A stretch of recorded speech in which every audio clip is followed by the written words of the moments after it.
What's going on, Dragon Ball Super Players? This is Marty from Sigma Gaming, and welcome to Sigma Talk, Episode 5. And today I have the gang with me. I got Jesse Freeman, Arlen Gonzalez. Yo. What's up, guys? So, we're going to talk about some of these spoilers that was previewed actually ahead of time. Normally they do the spoilers on Friday. This time around did it on Tuesday. Wednesday. I mean, Was it Tuesday or Wednesday? it's like Tuesday, Wednesday. I feel like we were getting cards like every day. Yeah, they were doing them on their Facebook page like every day, but out of nowhere they just dropped pretty much all of it on their website. And normally we get what I call spoiler Fridays. They just completely ignored that.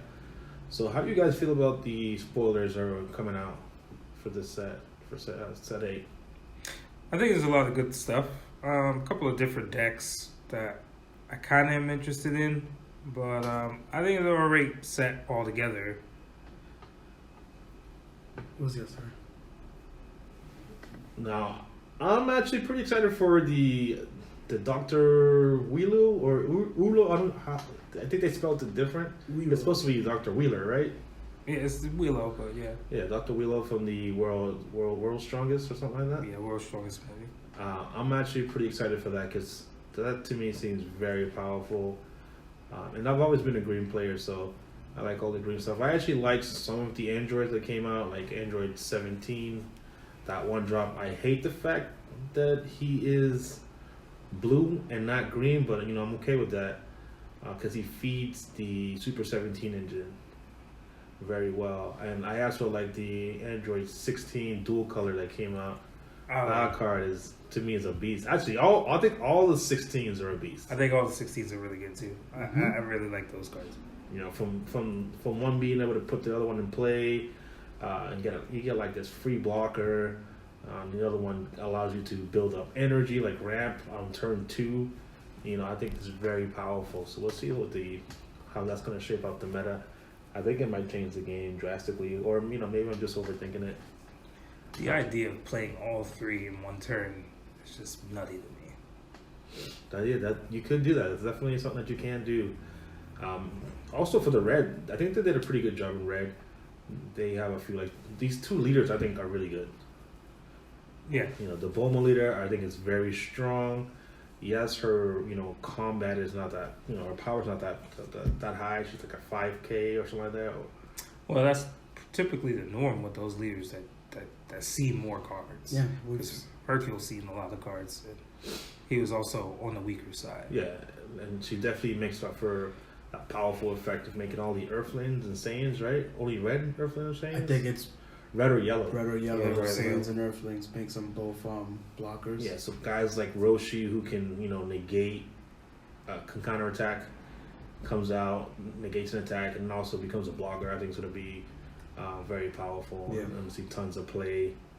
And she got really powerful ones too. The Goten being a 1-drop revenge guy is really good. I know we are in a format where tapping or resting guys is actually something that happens pretty often. So in the response to that, we also got a 1-drop Vegeta that has barriers. So now he's a barrier blocker guy in that deck. Yeah, that's true.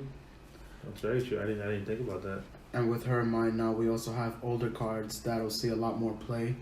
For example, the one that comes to my mind is Son Gohan, the one that comes in the same pack as the Vegeta Time Regulator. He's a counterattack. Pay 2. That's right.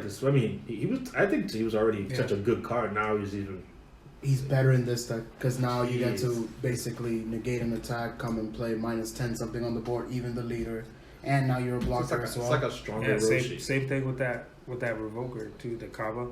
Yeah. Kaba also being like a negated attack, Bloodlust blocker is just a power card. It's yellow specific. Is it yellow? Yeah. Oh. Now, she's also a red leader, which means now she has the ability to play Denial. Mm-hmm. And you know how annoying that card has been recently in this current meta.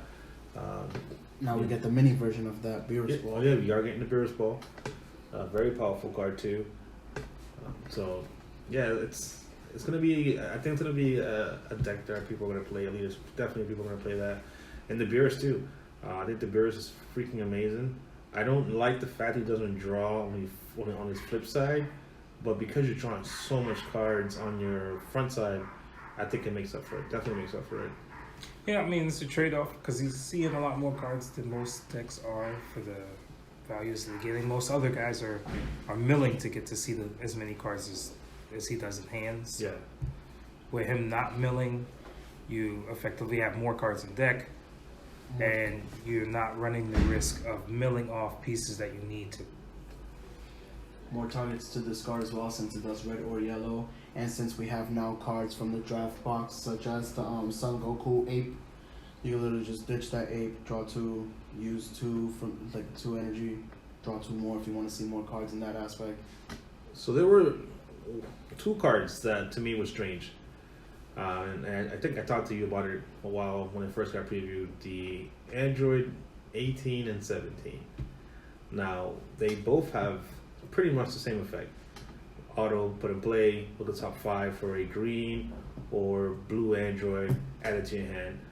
Well, 18 keep adds it to the hand, and 17 adds it to the hand and makes you discard a card from your hand. I found it weird that they both had that same effect. One is a starter deck exclusive, and the other one's a super rare. So I just can't fathom the idea of having 2 cards, same colors, same effect, but different rarities, and then making it a super rare. Which I thought was very weird for them to do. I don't like that. I hate that card. I'm not gonna lie. I don't understand. It just seems like she should have been doing something else. And her effect doesn't really play a major part because she's really just like slapping 2 cards together. I mean, I guess it effectively would cut down on deck count, but I think the other cards are just far more effective cards to play. Yeah. The red ribbon card is going to get you to draw, and you get to use it when you need it, not necessarily like only when she's played and only during the turn that you charged a red-green card. So how do you guys feel about this whole? I mean, a green-blue card. So how do you guys feel about the whole clone, clone token stuff? I mean, I'm not a big fan of it, but I think it's very neat, and I like the direction they were going with. I'm not sure if the execution is correct. I think you're giving your opponent stuff to beat you in the face. Yeah, I mean, they don't have any combo power, so they can't combo, but that they still can attack. What are their costs? They don't have any costs. They have tokens don't have any costs and that's specified, but these don't have any. I mean, which effectively makes them cards that do get killed by certain things, like old school Kales. We'll just wipe them off board.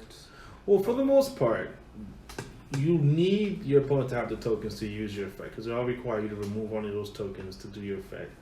Like the Vegeta removes a token, I think he puts himself in play, or something like that. I'm not sure. There's quite a few cards that do that.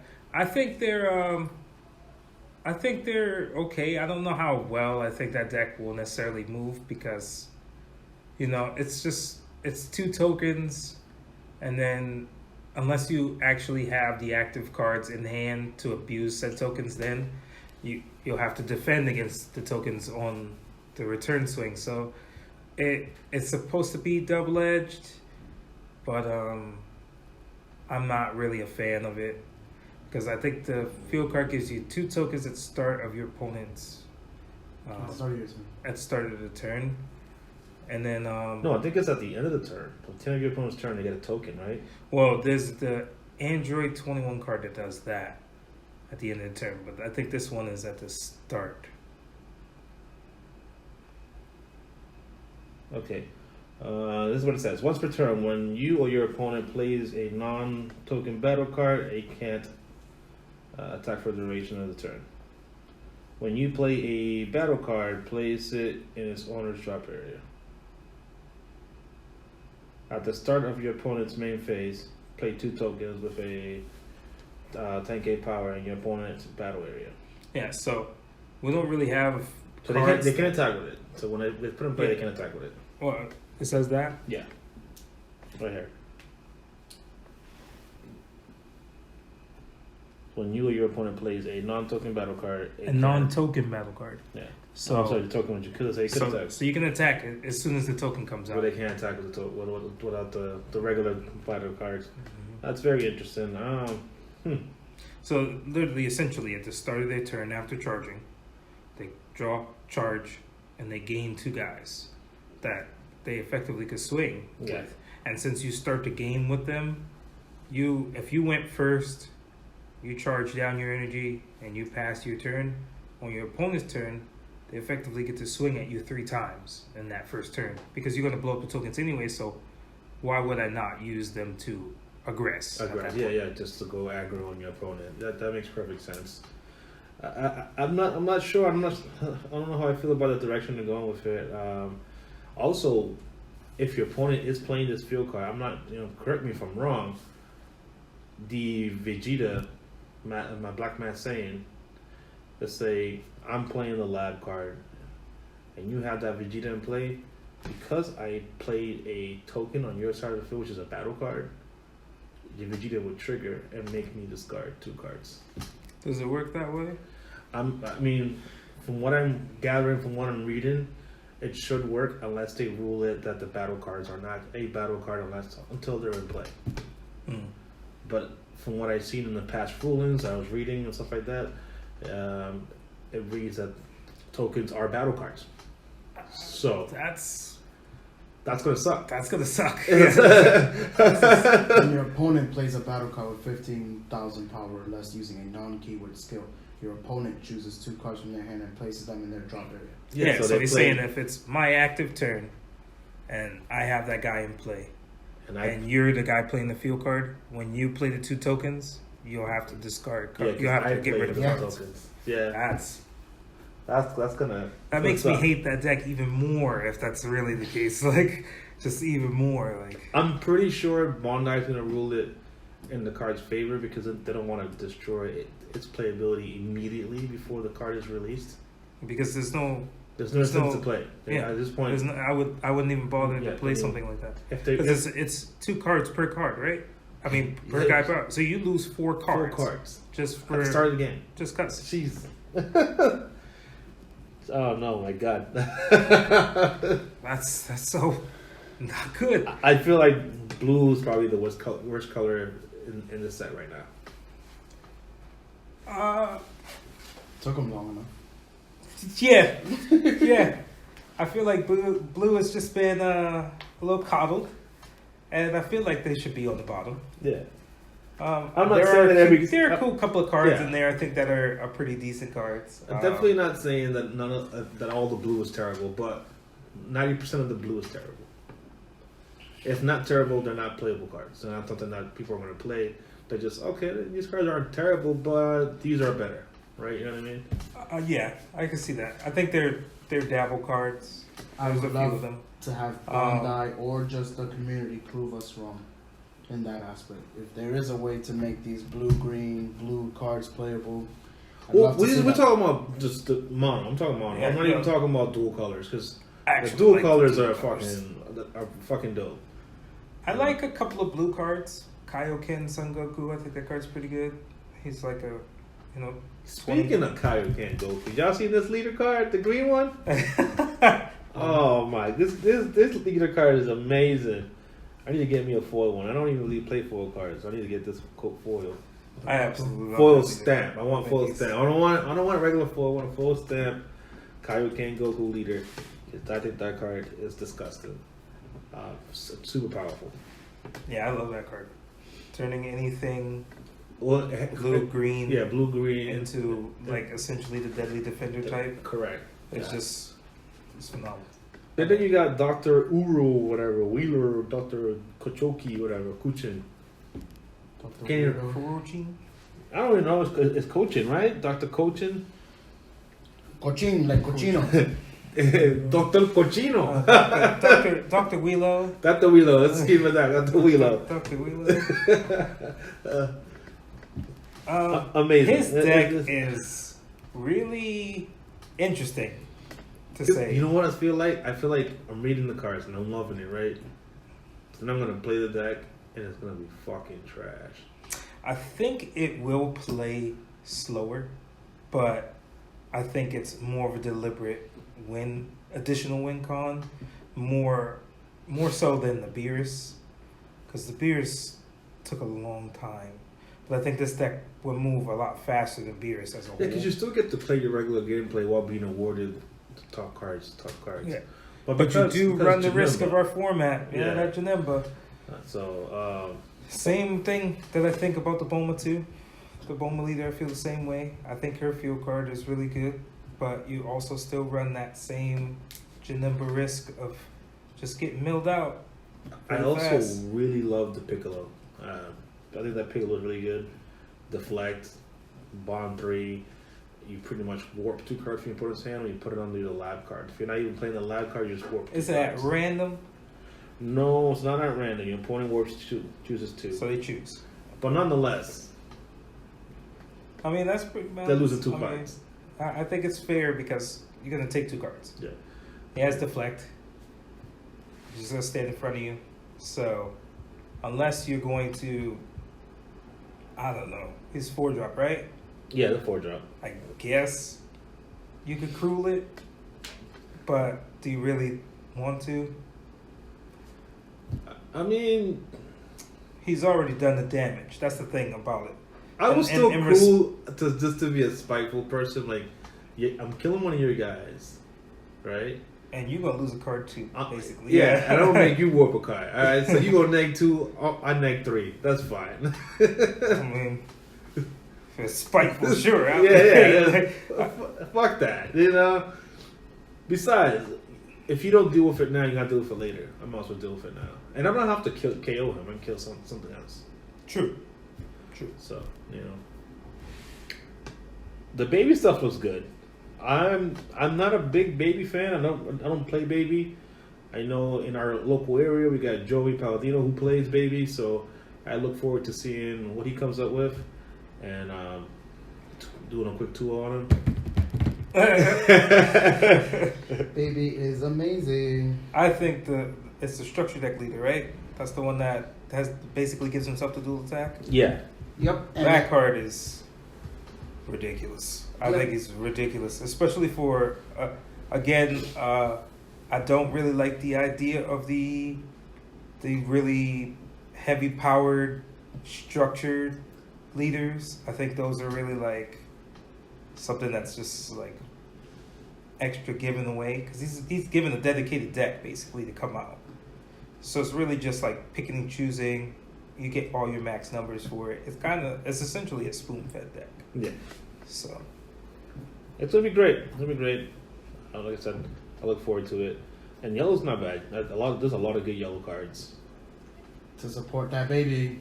Not just the baby in general. Pan Goku. Yeah, the Pan Goku is also a that pretty GT decent leader 1-drop too, as Goku is an coming to aggro start deck. I think that'll be a nice aggro deck going in that format. Yeah. I think that's probably a little more aggro than I think baby will be, just because given those other battle cards that are just there, just giving those guys that get those crits, and now you're taking another life to give them double strike. It's like, take 2 life, here's a double strike crit on my first turn of the game. I think that's really strong of a gameplay. And then being able to press your opponent that fast and then go into your SS4, it's just crazy. The black leader's not bad too. Dr. Hachi or something like that. Is it Hachiak? Dr. Leche. Oh, yeah. Dr. Leche. Dr. Leche, right? Because he's definitely milking this. Milking son of a bitch, that guy. That's the stall deck, right? Yeah. Not just stole, but like he just the ability to just keep putting in play guys and just whopping at your opponent. Well, see, that's the thing. So here's the thing: there are cards that we're playing right now in this format that I think are able to pressure him right now. Digging Deep is definitely seeing tons of play every Pan deck. And then we just spoke about the baby leader, and he's also applying that pressure. A couple other cards that are also applying these pressures. So it's interesting to see. I think it would be a cool deck if you can limit stuff. Because we're not in a format where everyone's going like crazy wide anyways right now. I just don't see the crazy wide decks, save for maybe like U6 and even there, it's like maybe like 3 or 4 guys at the max. That's one that stops anything between 3 and 7, right? Yeah. You can also play Crisis Crusher, meaning their ones can't swing either. It's going to be definitely an interesting, that's very interesting deck. I like it so far. I feel like it's going to be a really slow paced game, and the most skilled players going to end up winning that match. To be honest. yeah. I mean, he's really good. I think he's Unless I you're think he's playing a against solid Super card. Sharon, you know, Super Sharon might whip your ass because they only attack you with that one guy anyway. Fucking 3 times. Well, that's what I'm saying. So, like, a deck like that is really good, but our format dictates a bunch of different decks. Like, Shinjita is really just a deck that's going to swing at you 3 times with the same guy, and he's going for 9 damage. Like, that's what he's going to do. So, it'll be interesting to see if he can, you know, I guess, beat him down before he gets to what he needs. Yeah. This is all we still pending, have, you know, yeah, the we still list. haven't seen the secret rares, and we haven't seen the villain rares and the hero rares that are going to be previewed soon. Yeah. So that might change a lot of, you know, what some of these decks are going to be able to do. Even the token deck might be a lot more powerful because of those cards. We don't know just yet. But from what I can see, I mean, so far, I look forward to it. I'm actually going to buy maybe a box or 2 as a new set. Yeah, because we're missing about 11 cards, right? Something around higher there. rare Could be a little bit more higher than Because that. I think it's like 4 heroes, 4 villains, and then the 3 secret rares that we haven't seen, or the ultimate cards. Have you guys seen any of the drama? I'm not going to use the word drama, but the promos that people have been doing recently. Like, I know Dashy did this little Macho Man, Dashy Savage promo. I mean, yeah, he does them pretty often. I watch him all the time, so. Did you see the recent one? That he did? Yeah, I see them. Oh, man. Yeah, He came at the Hill Brothers hard. Hercules! I was in fucking tears when he did that. Oh my god, Dashy, you're a fucking savage. But then after he posted that, somebody else posted their own little WWE promo, and then somebody else posted another promo, and it was just like promos after promos. I was like, okay, this is just getting redundant, you know. And they setting up those rivalries Yeah. for these big primetime matches, you know. You know, it brings shame to me that Scott, who used to watch wrestling so often, should know that the better promos have like the good rock music in the background. Like, you know, like some of them had some Suffocate or some good like rock song in the background to show like some gameplay. He need to up his promo. Yeah, he do. You know, being that he's a pioneer of the DBS promos, he needs to upgrade his promos, some fireworks. You know, some entrance. Because when you think of wrestling promos, you think of the one what they did with like The Rock versus Stone Cold, and they used the dope ass. What was it? What song was it? It was like a big song at the time. There's a lot of big songs. I'm gonna keep rolling with. But those are the promos you think of when you think of wrestling promos. You do think of a lot of those wrestling promos like that. Tess, Diner. So Scott, step it up, Scott. All right, I love this. What you're doing. We just need to see 10 times more of what you're doing. Something better. Watch. It's gonna come at us in the next promo. All right, so Nats is around the corner. Nats is like what? I think it starts either Friday, Saturday. I'm not sure what day it starts. I think it starts Friday. It's this right? weekend. Friday is supposed to be like a couple of side events. I think it's the tag team ones or the team ones. Oh, Team Wars, yeah. And Last Chance Qualifier, I think, is also on Friday. Saturday is when the actual event starts. Is the day one and the day So this weekend for sure. Yeah. What decks do you think is going to be in the top 8? Because Latin America had baby, tons of baby. Mm-hmm. The recent event had tons of Super Shenron and not Super Shenron, sorry, Perunga and Shinjita was all over the place. Yeah, I still expect to see Shinjita, Shenron ramps, Perunga decks. I expect to see yellow Brolys, whatever variants they may be.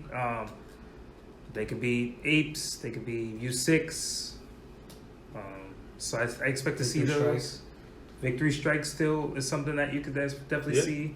So what deck? Definitely Janimba. What deck you think is going to win the event? Not player. I'm not going to even say player. But what deck do you think is going to take the entire event? I think it's probably gonna be Geneva, but That would be things. that would be Shenron does very things. upsetting if Janemba takes it. But I wouldn't be surprised either. That's what I'm saying. So it's like one of those things where Janemba just does what Janemba does, regardless. And I think a lot of those decks are like, on the solitaire side, because Janemba doesn't really. I mean, it plays reactionary, but it really just cares about milling. How about you, Arlen? What do you think is going to win? I honestly think it's gonna be a brew that someone hasn't seen, a unique combo of some sort of deck. It's gonna be a popular deck that just has like really like amazingly like weird tech that just work against most of the meta, because you also have to put into perspective that everybody knows what decks they're expecting, so you're gonna just play a deck to naturally go against X amount of decks. So I can honestly see something like Kid Coup even topping or winning, because it has so much like consistency. It's a really good toolbox deck, and it can splash so many other strategies within its deck. That's true. I personally feel like I don't like Clash Crew, but I think Clash Crew might take it. Yeah, the Clash of Fates Goku. Clash of Fates. Oh, the green one? Yeah, they just pretty much play Kaioken. Nice. I mean, it did win a revenge. I think Kaioken is bananas. So it could be the variant where they're rushing, or it could be that one. It could be a rant variant into him. I think that thing is. I just think it's going to sneak up on people and win. Now, yes, people are probably expecting the Clash Crew, but I just feel like it's just going to end up taking up a lot of these matches. And like against the Janemba deck, it just makes it so much more easier for them to do what they need to do. My real question is, where's the green Broly's at? Yes. I think that deck is super good right now. It's really strong. It's probably the truest aggro deck I'm on 2 shocked energy that I that no see at one's this playing point, the and I deck. don't see it. If I had the Secret Rare Brawly, I would be playing it. I think it's really good, and I think next format it gets even better, because once we get into these decks that are predominantly charging dual colors to start their game, they're running into a power play that's really just ripping into them with no real type of extra ability to respond that early. So it could really just be a crazy thing, especially with a Broly deck going first. Them going into that 2 energy where you charge down into that dual color, they're gonna swing at you like And 5 times in that turn. It's gonna be some if crazy they hit damage. what they hit, they gonna fuck you up. And you also have to put into perspective, all the Magnificent Collection stuff is legal this weekend. It is. And a lot of It people is. are testing with both that and the Gogeta ramp and all that other stuff. They've been testing all those decks. That's the other thing too. Because of the new cards are gonna be legal, I also feel not just Clash Crew, but I also feel like the Gogeta BR deck can be something that can take it. Win. Yeah. It'd be nice to see a deck that not that many people are expecting to win. I mean, there are a couple other decks in the format that we just really didn't speak about. Toa is still alive and very playable. It's Yeah. definitely a deck. And then that- you got something someone that's like there. Jordan Mark who's gonna be playing it. Yeah. So That's his deck. I mean, he talked about it. He Yeah. talked about it in the Mailman rant. Did he? Shout out to you, Frank Miller. He talked about he was gonna play it. He said that it's consistent. He's been bodying people. And if he wins, that'd be great. I would love for him to win again. And I definitely want him to beat Hernandez. I think that's gonna be great. It's gonna make the record 6-0. Ouch. So Jordan No- Marco's nothing looking like against- the Patriots again. nothing against him. Like I have nothing against Hernandez. I like seeing niggas get bodied.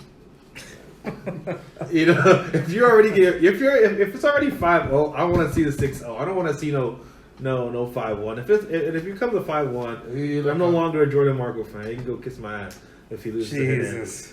You're like a WrestleMania Undertaker type of guy. How long can the streak continue? Yes.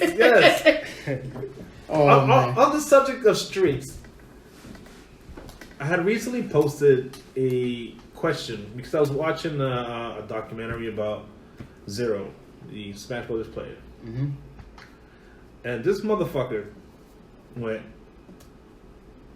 56 tournaments in a row. He won 56 tournaments in a row. And it's not like he's playing some scrubs or anything like that. And it's not like he's playing like a 20-man tournament, 40-man. No, he's playing these big ass events. You're talking about, Evo had like 1,000 people. More than that. I think it was almost in the 2Ks. Well, for that game. But for the most part, that's 1,000 players. Yeah. And he still managed to win that. You know what I mean? He was just unstoppable. So I was thinking, I've never seen a player like that in a card game. I've never seen someone that was that unstoppable. So is it possible for a card game player to be that unstoppable? Consistently winning? Well, I'm going to say maybe because Zero's thing was within a 3-year span. Yeah. He won 3 years in a row. I feel like there could be a player that can win 3 years in a row worth of tournaments. So, here's the thing that I've realized about these two different things. When it comes to a game like Smash Brothers, there are patches in that game, but the core is pretty much the same. There isn't the factor of RNG. There isn't the factor of too many crazy meta switches, the ban lists, things of that nature. So to do it in the card game is statistically harder to do, just because, if you're winning successfully through a format with this deck and they decide that they're going to just do something and just crush that. Yeah, they decide they're going to hit these cards that make that deck completely unplayable, then now you have to play with something else. And he can be that good of a player, but that deck might have a totally different setup RNG than the Super Shenron deck. So, there's the chance that you could just draw complete garbage and you wash a game. That happens regardless. You can't really control certain aspects of it. You're not guaranteed to draw the exact same hand each time. Now, the only player I know that has won within the 2 years. I don't know what his record is this year. I haven't kept up Season 3 of Final Fantasy, right? I've only known that in the first Season 1, he was undefeated, won Worlds. Season 2, he went to, I think, only 3 events, 3 majors. Won all those 3, got his invite to Worlds, and won Worlds again. So it's like 2-time champ. So I don't know what his current record is right now, but he's probably the most dominant player that I've seen in a card game. There's a lot of variables before I even counter that. There's a lot of variables that TCGs have that, like Jesse said, that a fighting game doesn't have. So fighting game, there's a set number of variables.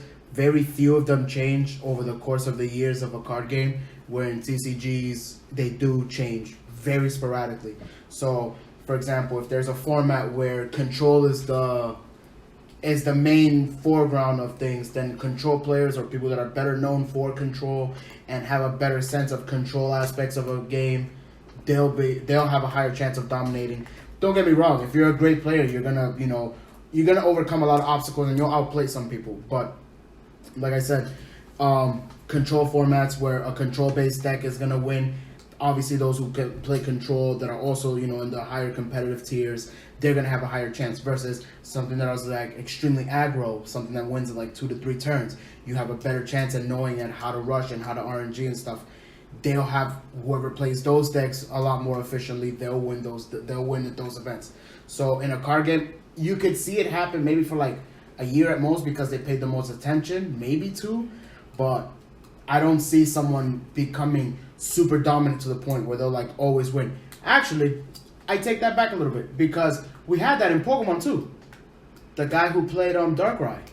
Well, that's the thing. So Darkrai itself was just a beast of a deck because it was Okay, really so- just Now we have, you said Dark Ride. yeah. If me and you're playing the same deck, card for card, shouldn't that mean that there's a 50% chance of me beating you? Like the odds in terms of the matchup? Well, no, because you still have RNG. So it'll always change the variables and outcomes. Because if I could draw a hand of bricks, it might be the best deck, but if I don't draw optimally, it's just not going to win that game. And we can be So what I'm Playing the trying same deck. to say is that, let's say we do play it, and you've been winning the whole year. You've been on this crazy streak playing this Dark Ride deck, and you've been playing this mirror match over and over, but you've been winning. I mean, part of that is really player skill. Okay. The other part is just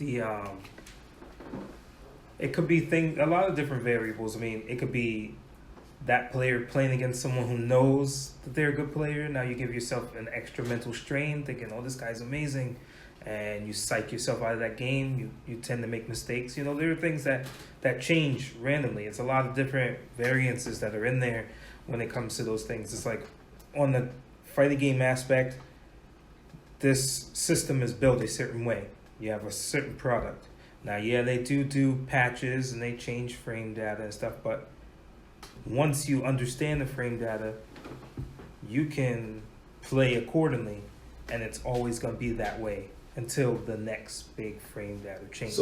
So it's possible, right? So it's definitely it's not in the realm of I won't say it's impossibility. impossible, and then someone just Go and win 3 years ago. goes and does it, Okay, so but I can't say that statistically it is. His a favorable chances thing. are a lot lower to do it, Yeah, regardless of how skilled he is. That's what you're saying. yeah, because I mean, there's so many things that could just go awry. I I think mean, you that'd have be a dope. lot of things that just I would love, change. I mean, at least in my lifetime, I would love to see a card player. I don't care if it's Dragon Ball. I don't care if it's Magic. I would like to see someone who plays cards, even poker, to just go on this crazy terror for 2 years. That'd be You great. see how often people in poker change? It's Oh, I know. Yeah, I know. so it's such a. There's so many other variables in poker.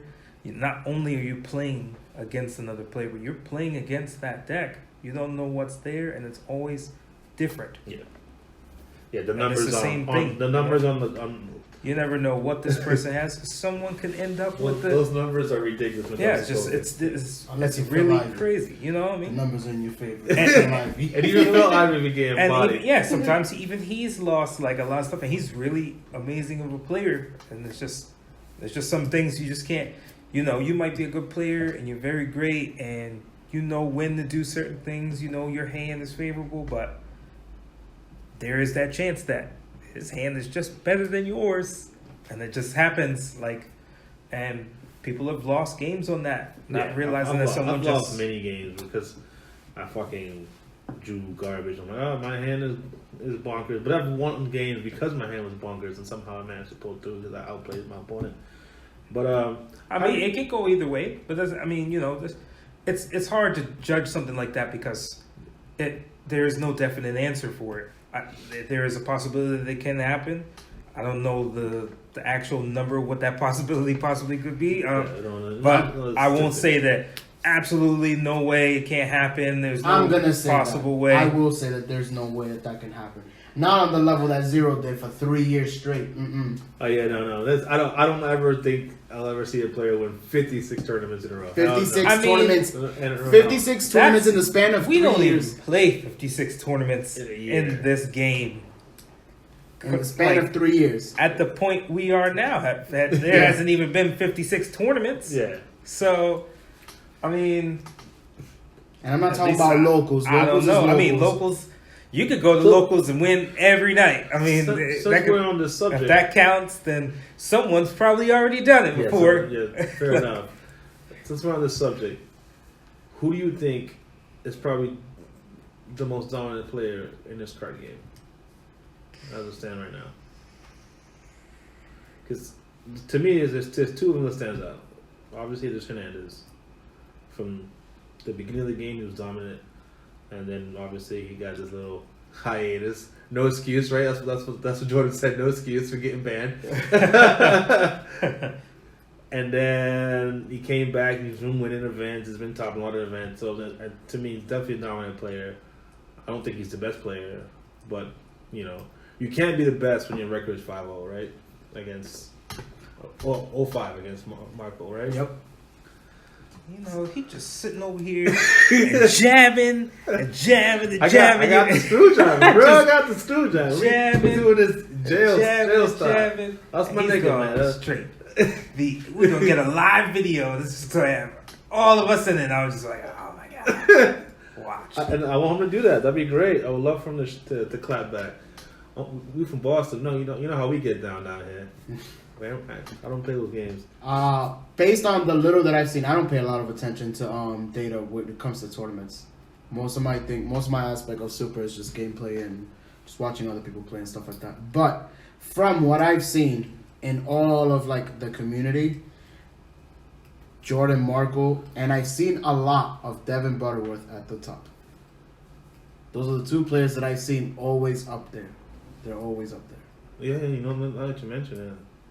Yeah, I didn't think about that. But other than that, I have nothing against Hernandez.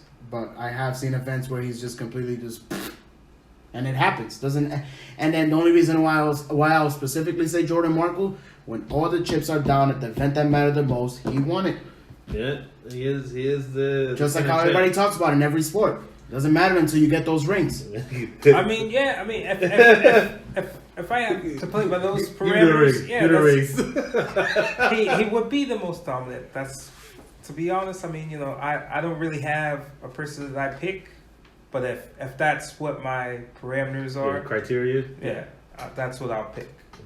He the GOAT right now. He the GOAT. Yeah. He got the ring. He's the only one with the ring. Though somebody else knocks him off that hill. Yeah. So it would be awesome to see somebody prove me wrong. I mean, don't get me wrong, but as of right now, where I stand, he's the GOAT to me right now. So that means Jordan has to win 56 tournaments. Right? Challenge, Jordan. We challenge you to win 56. Hey, so how do you guys feel the state of the game is right now? Personally, we're in terms of organized play, it can be a tiny bit better, but I understand the fallback that happened with the whole ARG drop-in Super because they became their own card content creator, whatever you want to call it. Competitor. Yeah, they're a competitor. So now what's it called? Conflict of interest. Now, I understand why they're having a little bit of a struggle with providing us as many tournaments as we had before, which is fine. My issue right now is we are receiving a lot of product very fast. I personally am not a fan of it because it allows way too many changes to happen very fast. And it's not like Bandai hasn't done this whole, running a tournament scene, running a card game before. They've done it before. And they've done really well when they had it with Naruto and a few of the other games. They have a really good thing going with Super. Drowning the community with cards sometimes isn't the best thing because we get exclusivity cards through Structure Decks. We get exclusivity cards through Offset. Like this draft box, a lot of people were disappointed with this draft box because we got we literally got a whole new set as a side set. Like it was legit the same amount of cards that we get in a regular set as an Offset. Don't let me cut you off. Speaking of draft box, they're coming up with another draft box, and they say it's going to be only new cards, so no reprints or nothing like that. So. And it's 100+ cards again, so we're getting another card pool in between two sets. Yeah, so I agree with you. I think like we're legit getting more content in terms of cards than Yu-Gi-Oh, and Yu-Gi-Oh throws offsets as well, and we're getting more cards than them in the course of a year, and that's crazy because even when it comes to those offsets only support one or two older decks, or maybe give reprints of cards that need reprints and stuff like that. I like the the gift box stuff like that. I think those are pretty cool. That's cool. That's a nice. I like the expansion thing. The stuff that's coming out right now. Yeah. That little small. It's maybe 20 new cards at most, something like that. and a bunch of reprints you're gonna get. You get the Like something small that's almost guaranteed to give you the what you're trying to get and stuff like that, or at least give you a better sense of not needing to drop so much money on it. even the anniversary box to me, I thought was pretty cool. All of it, they're decent to happen. So something like an anniversary box and maybe like a structure deck or two in between sets is fine, because it gives you time to dissect and play and all that stuff. Because we also get exclusivity cards through the tournament. We also get exclusivity cards through like entering other events that are not just tournaments. So that's my personal opinion. Obviously, other people have like different opinions, but I think the whole having this much product being thrown at us so fast, it gives me a bad indication. Like they're trying to just. I think they're going in a right direction compared to where they were prior. I think the game's getting better. The scene's getting better. The community's getting better. Yeah. There's still a lot of spoiled apples, but that's gonna happen in every community. Yeah, it's gonna happen everywhere. You know what I No mean? matter where you go. For the most part, the community, I get along with most of the people. I've met some really cool people, so I think the state of the game's gonna be good, and I think next season's gonna be better. I mean, from what they're relaying to us, is they're communicating with us a lot more than they were before in the past. Yeah. So. So one thing that I also had in mind was, so I noticed a lot of TCGs nowadays are not doing what older TCGs do, is working with tournament organizers, or maybe they're just not getting as much attention from tournament organizers. So when it comes to like bigger events, I'm going to use Yu-Gi-Oh as an example because that's the one I kind of have a better feel of. So they contact tournament organizers to like run specific events in the area, and then that's how they run the events based off of the tournament organizers that can or would do it in the area. Mm-hmm. So I don't know how it's like they have their contracts with PPG or whatever, and I haven't heard of it. So maybe it's just me not knowing, but I haven't heard of them talking to like other tournament organizers in general about wanting to run events. It's my issue with other card games, which is a whole different topic altogether. I'm not going to get into. So, what do you guys think is going to get banned? Because I know they mentioned that every time a new set or a new premiere set is going to get released, that they're going to also announce a ban list. Now, they said that there might be a possibility that nothing has changed. But do you guys feel like there's something going to be changed in this ban list? Yeah, I do. I honestly feel as though, just like before, where Child's Wish was an issue, I feel like World Peace is also an issue card. It's really feeding this real solitaire gameplay, and I don't think that the solitaire gameplay is a healthy gameplay, especially with the amount of cards that are being placed in this game, because we do get an abundance of cards. Not everything is spectacular, but now these cards are coming out. It's like we just got a set that got a bunch of counterplays that give you the ability to interact, game interaction. And a deck like that one, it doesn't matter to them. They don't really care about any of those real interaction cards, save for maybe like Champa. At what place Champa could stall you a turn. But more times than not, they just wait on it before doing their big boom. So it's like, is it really an out to that deck? Yeah, like not really. They'll drop the Goji to 7, and if you jump it, you're like, all right, cool. Well, It's a past turn. That's fine. yeah. It didn't bother me. It cost me 4 energy that I ramped all game. You watched me ramp it because I didn't care what you were doing. I was just playing my game. And then I smacked your hand with Gogeta. And then next turn I'm gonna pluck cards out your hand, so I know you obviously don't have anything to do anything about it.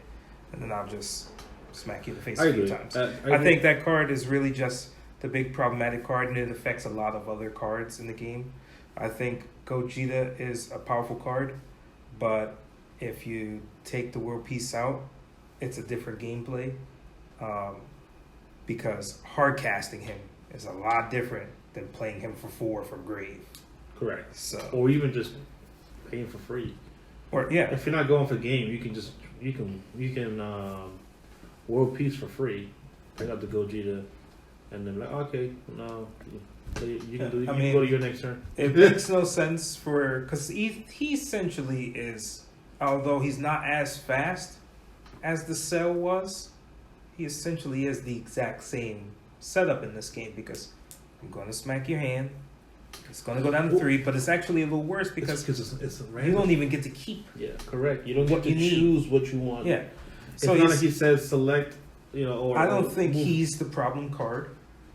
He is really strong, but if you take that away from him, then he has to find other ways to do it, and it's a little different of a gameplay. You need more pieces and more things to do, as opposed to I'm just going to ramp a bunch of energy and I'm going to drop this card for free because my leader says so.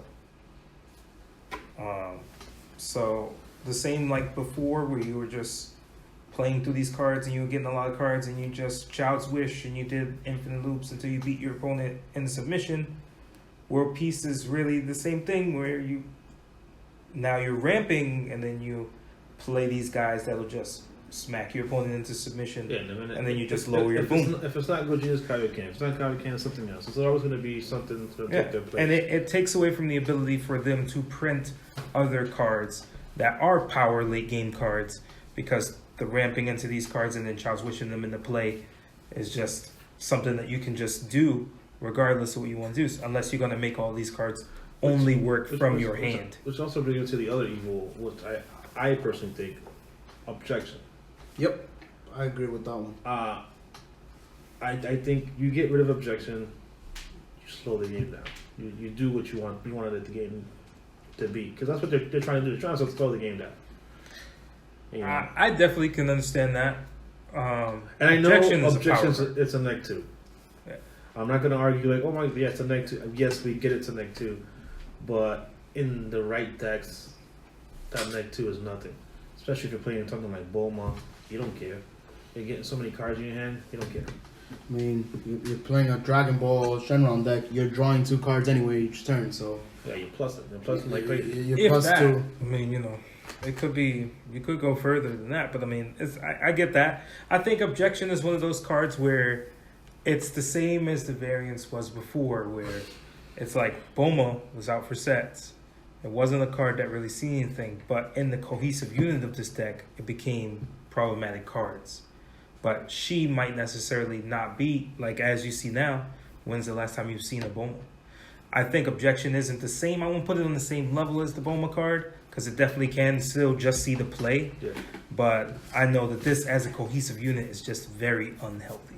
Now, so if you want to limit these cards, I think that's okay too. With World Peace at 1, and I'm okay with objection at 1, right? Before you hit the ban hammer and make it RNG, fine. I wouldn't play an RNG deck. If I'm banking on maybe getting that one World Peace, I definitely wouldn't do it. It's like trying to build a deck off one secret rare. Well, is it really? I mean, it's really not that hard to get to as a one. What happens if your World Peace is in your life?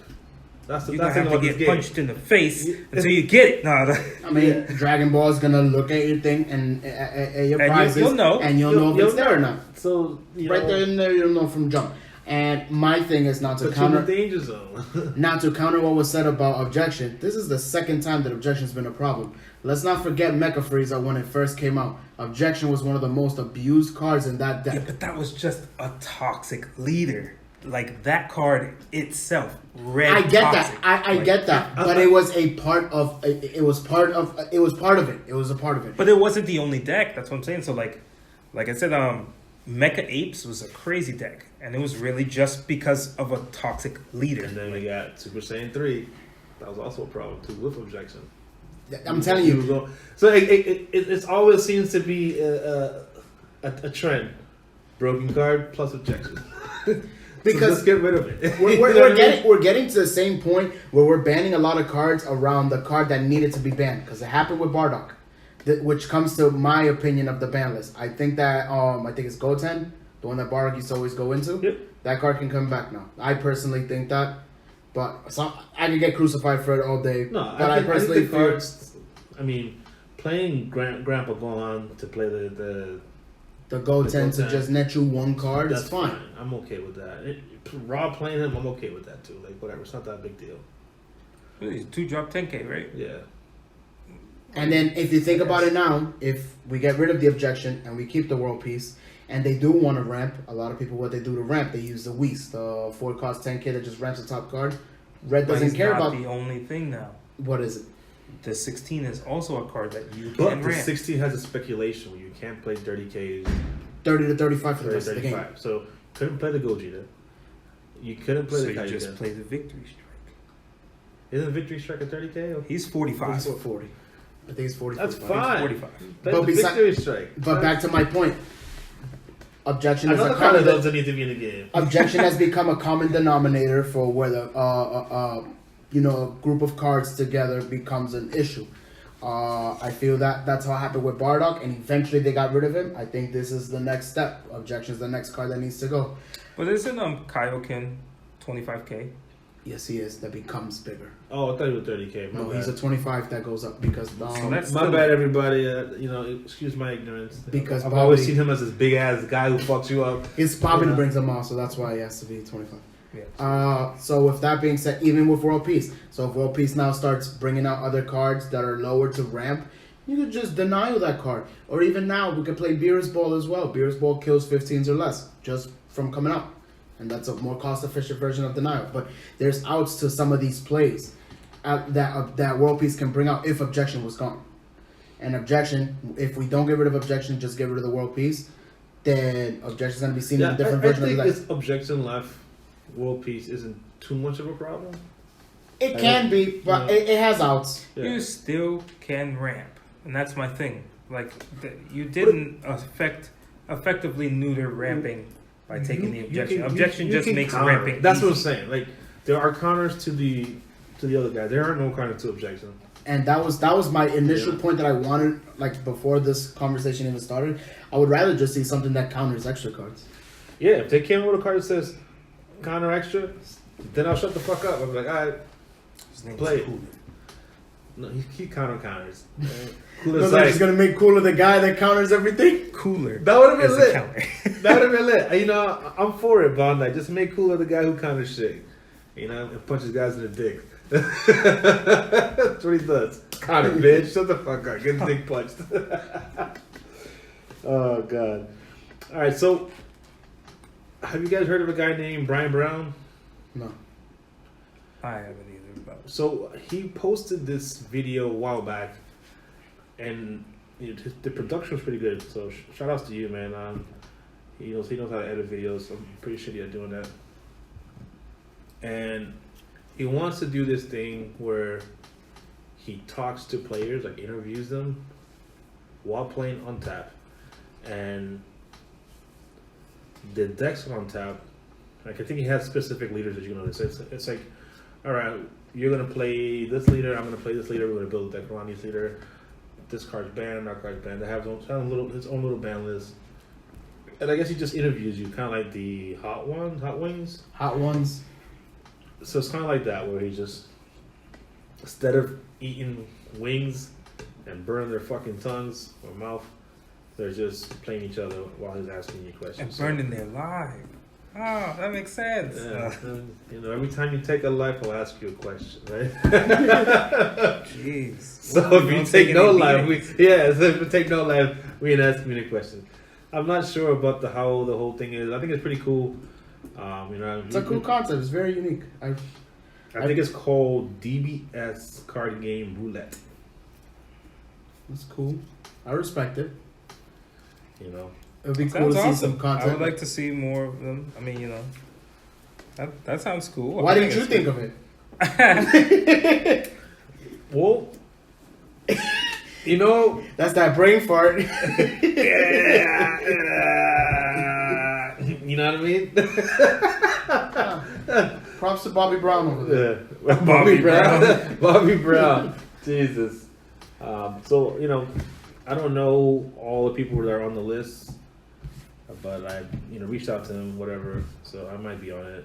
I don't know when, but I might be on it. So that's pretty much it for the most part. I think that's everything that we wanted to talk about. If you guys have any questions after hearing this podcast that you want us to answer, if you don't respect our opinions, that's fine. That's fine. We don't respect you either. So. No, not like that. I mean, That's terrible. If you have counterpoints to like what we're saying and stuff, we're more than welcome to hearing it and responding and everything. Leave a comment. Leave a comment. Yeah. Leave a comment. I'd be on Facebook all the time. You can shoot me a message. Actually, how do you guys feel about skip a turn effects? I hate them. No game should ever skip a turn, period. It's very toxic. Your opponent not having the ability to respond to something in that aspect is completely, it's terrible. And it leads to a lot of just toxic back play. I agree. Every game's tried it at one point to see if their game might. Everyone, I don't know a single one that it's been balanced. And it's always been imbalanced. Yeah, Yu-Gi-Oh had one, right? And it was banned. Yada got banned tons of times ago. Like, I don't know. There's so many cards that Yu-Gi-Oh's done. That's stupid. Yada is dumb. I've actually seen people get the shit kicked out of them playing against that deck. And I mean, like that's actual fights. Yeah. I've seen actual fights leaded off of that. Yeah. And all he's doing is playing the card game. But Yu-Gi-Oh is kind of toxic, so. I forgot what the magic version of that card was. It was an artifact. I think it's like Mind Slaver or something like that. I think it takes a. I think that was the name. You take control of your opponent's turn, is, right? Yeah. Yeah, it's like I think every game that does we're not going to skip your turn, but I'm going to take control of your turn. That's almost worse. Yeah, Naruto has the same thing That's almost worse. Genjutsu. The thing about Genjutsu is that it cost a lot, and then we didn't have many Genjutsu ninjas, so it wasn't as great. That was right. It's Mind Slaver. But the longer the game would have stayed, we eventually would have had enough Genjutsu guys to make it cost you one child. Well, they gave you a stupid card that made all you guys Genjutsu. Yeah, they did. So it wasn't legal when it came out. So that's the other thing too. Where it's like when you can break it, most games rotate it out. And then wasn't there a combo that lets you play it like for like stupid cheap? Yeah, let's end this here. Yeah. It's not healthy. Stop doing it. Yeah, it's dumb. Don't do it. Leave it alone. I think Joey talked about it too. You don't do it. Just don't do it. Just don't do it. Things like that. Super Shenron. Just don't do it. You made the card pretty much unplayable, and I know that. And it was unhealthy. Danny Wynn tried to figured it out. He figured out how to do it, and I've actually seen him do it before, and he still got his ass beat. So. Just don't do it, guys. Don't do it. Well, this is Mardo. Peace out, guys. Peace out. Take care.